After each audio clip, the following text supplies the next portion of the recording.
Hey YouTube, what's going on? This is Devin PKK, and today I'm going to be giving you guys my updated Heretic deck profile for January 2014 format for the ban list. Now, I'm just going to hop straight into the deck profile, and I'll explain things as needed.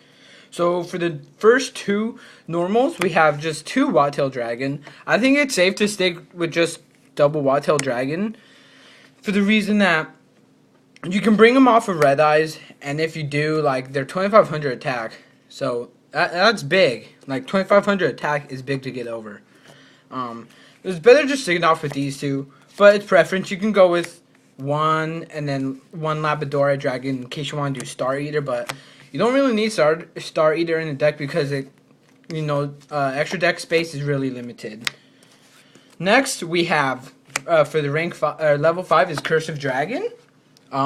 I feel Cursive Dragon is just overall better, but it's just preference. I'm trying to right now find a light level 5 dragon normal monster to make going into certain extra deck monsters easier.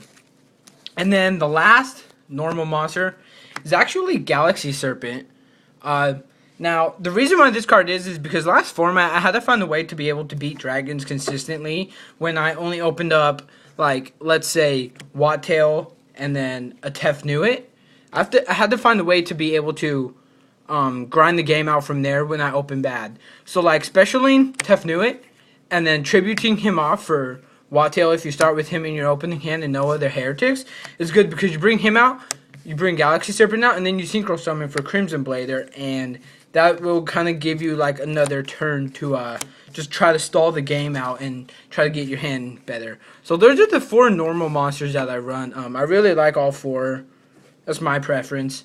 And then Red Eyes Darkness, Metal Dragon, you have to run him. He's the heart and soul pretty much of this deck. On to the Heretics. 3 Esset. 3 Esset is good. He's normal summon. He can be normal summon. And he also is a copycat. I don't know if I've never seen a lot of Heretic players use his other effect. He copycats, so he can really just extend your plays. If you haven't normal summoned yet, you could always just normal summon him when you have like 3 Heretics and a Wattail out, and make all of them level 6. So like, it just really helps your plays and just allows you to OTK way better. The next card is a triple Nepset. He just destroys a monster on the field. Face up, face down, whatever. He's really good. Really good. And then on to the 6s, you have triple Tefnuit. He's Cyber Dragon. Your combo is going to start off of him and Esset. So, and then the triple Sue.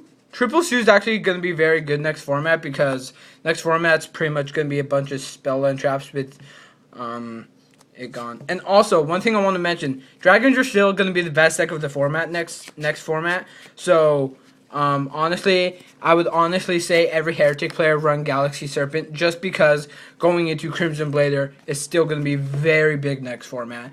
Because not a lot of decks can keep up with how fast Heretics are. Light Sworns, Karakuri are the only really other fast decks I can actually see. So I'd say you have to run Galaxy Serpent. And then 2 Maxi.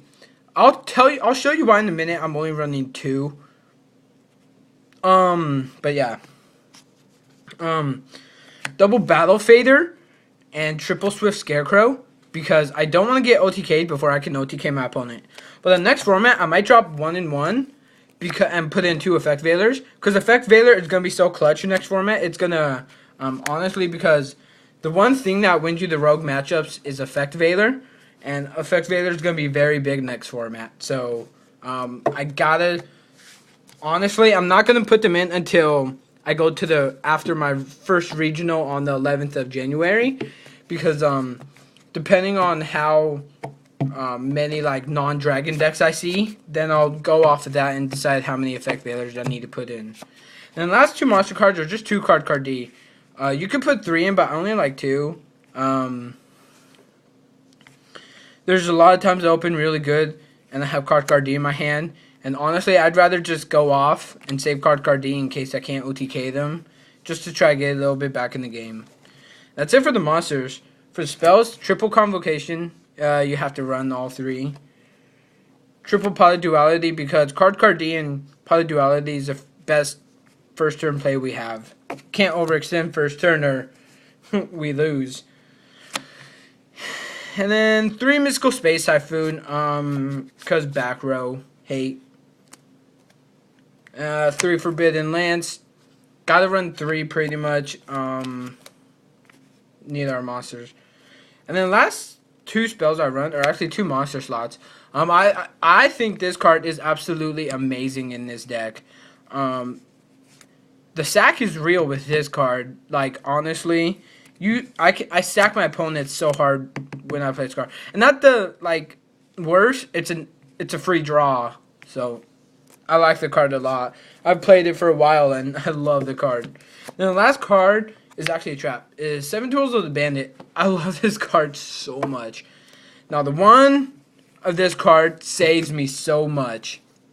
It saves me against like Torrential Tribute.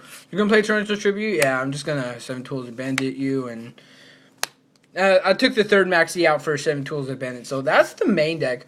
On to the side deck. I'm actually gonna explain my side deck a little bit.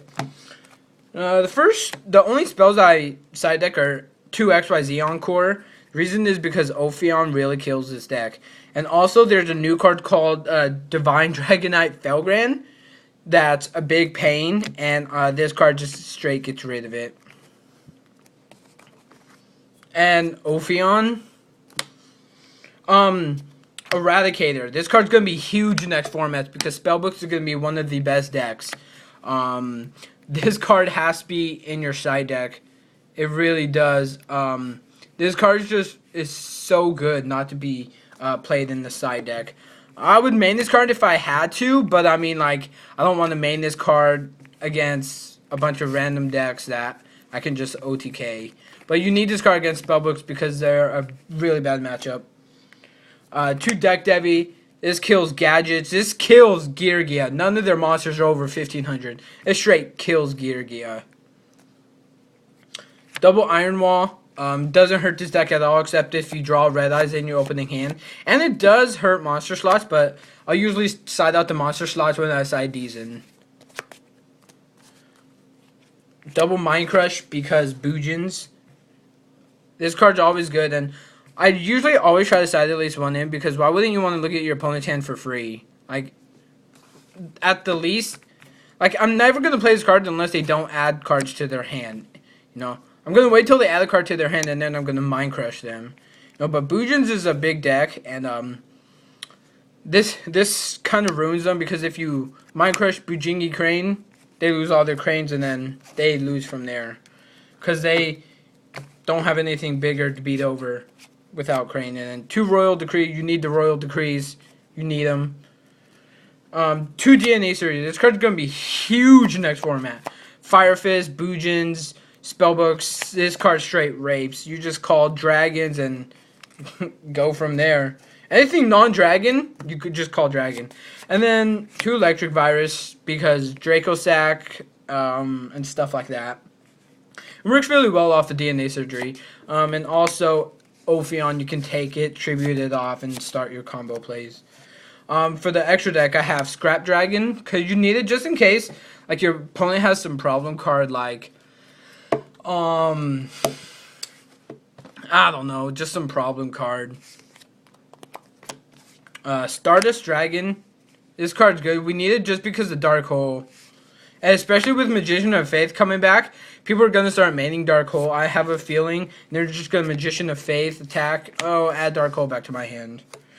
Stardust Spark Dragon. Okay. This card is so good in this deck, and I'll tell you why in a minute. And Crimson Blader, because we need it. On to the 5s. Adreus, because he's the Deck Devi and what is that? Eradicator target. Shark Fortress. He's a deck Devi target, and he's just good. He allows you to attack into double Draco Sack token with a Gaia Dragon. Volcasaurus. This card wins games. Number 61 win condition. And Constellar Pleiades. Okay, so I've had my opponent on lock before with Stardust Spark Dragon and Constellar Pleiades.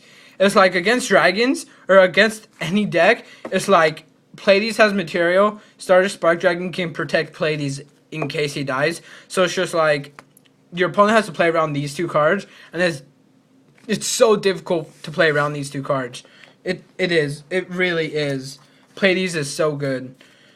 Double Guide Dragon. I've never found the reason to go 3 Dragon. Just because like I have other rank 5s or rank 6s in my deck that I can make.